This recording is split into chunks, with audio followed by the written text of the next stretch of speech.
Hello, Vudani here, and today I'm going to give you an in-depth guide of my Odin's Wrath build for warriors. This is a hammer greatsword build, so it has very high control as well as burst damage.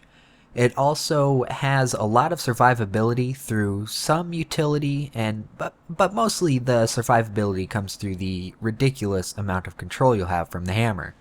I'll start off by going over the slot skills with this build. For the heal, I chose Mending, and I just consider that to be the strongest warrior heal for obvious reasons. For my first utility, I chose Frenzy, and I mean that is pretty self-explanatory. That is going to generate ridiculous burst.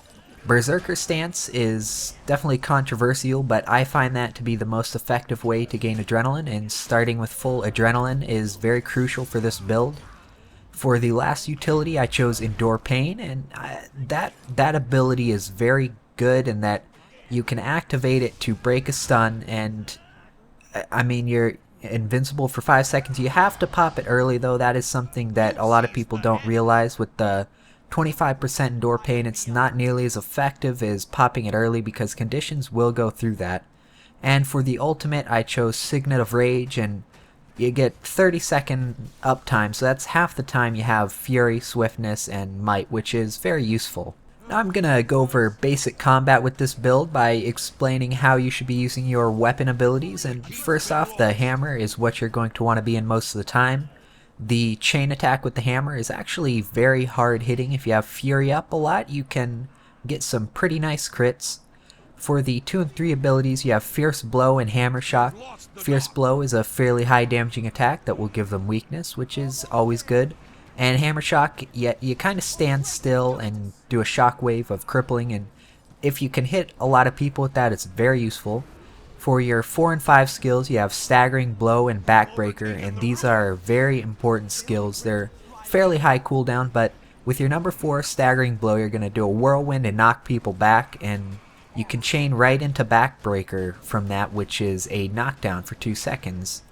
And I mean, you can imagine it's basically a stun lock. And now for the absolute best skill here, Earthshaker. This is your burst, and you're always gonna have pretty much full adrenaline, so you'll have quite the access to that, and you can chain right into Earthshaker from your 4 and 5 abilities. So it's going to be something like 4 into 5 into Earthshaker, and they're at half health.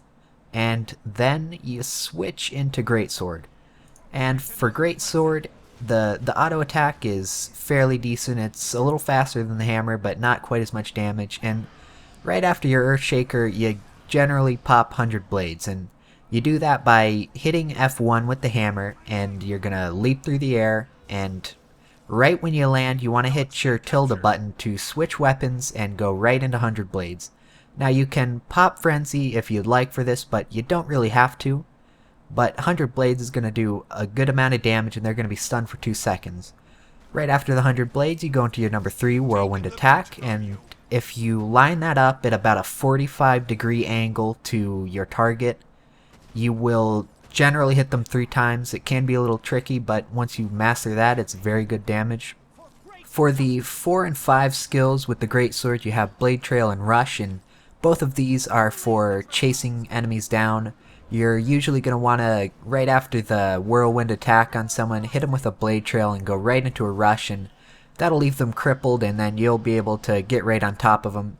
And Arcing Slice is definitely an underrated skill for the Greatsword. It's going to give you 9 seconds of Fury at full burst, and when you do go into this stance, obviously you usually have just used your F1 burst ability of the hammer, but right when you do that, you can almost always pop Berserker Stance, which is your 8-slot skill, and that's going to begin regenerating adrenaline. And what that's going to do is that's going to first of all increase your damage through traits, but it's also going to prep Arcing Slice, which you'll be able to use in that stance, and you should still be regenerating adrenaline, so you'll pretty much just stay full adrenaline, so there's no point in not using Arcing Slice. Now I'm going to go over the trait selections for this build, and it is 10 in strength, 10 in arms, 20 in defense, and 30 in discipline. So as you might assume, this is based on weapon swapping, and my descriptions on the abilities would suggest that as well, but I'm gonna go right into these traits. For the 10 in strength. You got reckless dodge and berserker power. And reckless dodge does a fair amount of damage. I believe it crits for about 1k, maybe a little less, maybe a little more. It depends on your power at the time. And berserker power is very useful because you will almost always be at stage 3 adrenaline. That is your goal, is being at stage 3 adrenaline. So, I mean, if anything, it's a 7% damage increase, but generally you'll have 12%. Next, for arms, you got precise strikes and unsuspecting foe. Both of those are pretty self-explanatory. The precise strikes, so bleeding is always good. Not too high condition damage, but you crit a lot. And for unsuspecting foe, this is absolutely crucial for this build.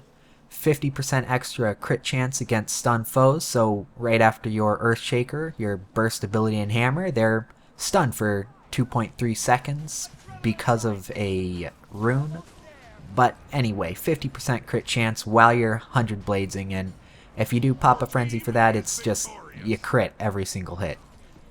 Now for the defense tree, this is something that a lot of people don't do with similar builds to this, but I find the defensive abilities are useful.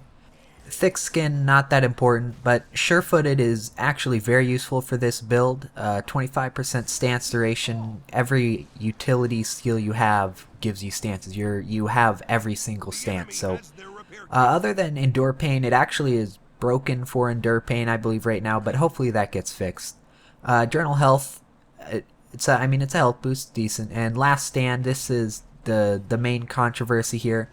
This ability is good, but the problem with it is you will still get controlled with that first hit, but it will activate balance stance. So oftentimes I like to use this by going in initially, and if I do get stunned, I will pop my endure pain. So what happens there is I have about 10 seconds where I'm just an unstoppable juggernaut, and that is the main way to use that, and I find it to be pretty useful, at least more useful than other options. Now for the discipline tree, the biggest thing here is weapon swapping and critical damage. Obviously with as many crits as you'll be having, critical damage is crucial, but you get the 9% crit for 3 stages of adrenaline from heightened focus, which is almost always there, and obviously 5 strikes of adrenaline on weapon swap is fairly useful because you will be swapping a lot, and that's facilitated by fast hands, which will reduce the cooldown by 5 seconds. However, this is a little bugged. Sometimes you still get that 10-second recharge, but most of the time it works. If you've played a warrior a lot, you obviously can see the importance of Sweet Revenge. It basically gives you another option for getting up. You don't have to have your allies revive you in a team fight. They can just kinda keep on trucking. If they can knock them off of you, you can just get up with vengeance, and then eventually you'll most likely kill someone if you are winning that battle. 10 seconds of might on weapon swap, not that great, but it comes with it, and burst skills cost less. This is very useful for this build. You will have a lot of adrenaline gain, but taking only two stages of adrenaline for a burst skill is very, very handy. It keeps your damage and crit up from the other traits. And finally, for the gear selection with this build, I picked the superior runes of the eagle, and the crit damage is very useful. The 5% damage on targets with less than 50% health, I find that to be the best critical damage facilitator. I mean, you can really change up these runes if you'd like. And for the amulet, Berserker Amulet, obviously I'm going for high damage. You could change that to something else if you'd like, because you do have a lot of critical chance. But I simply prefer DPS with this build. You have enough control to really allow a Berserker Amulet. If you didn't have as many stuns, this probably wouldn't be as viable. And for the hammer, I got the Sigil of Superior Paralyzation and 15% stun duration, as I alluded to earlier in this video. That is 2.3 seconds on your Earthshaker, which actually helps a whole lot. The damage increase is very nice.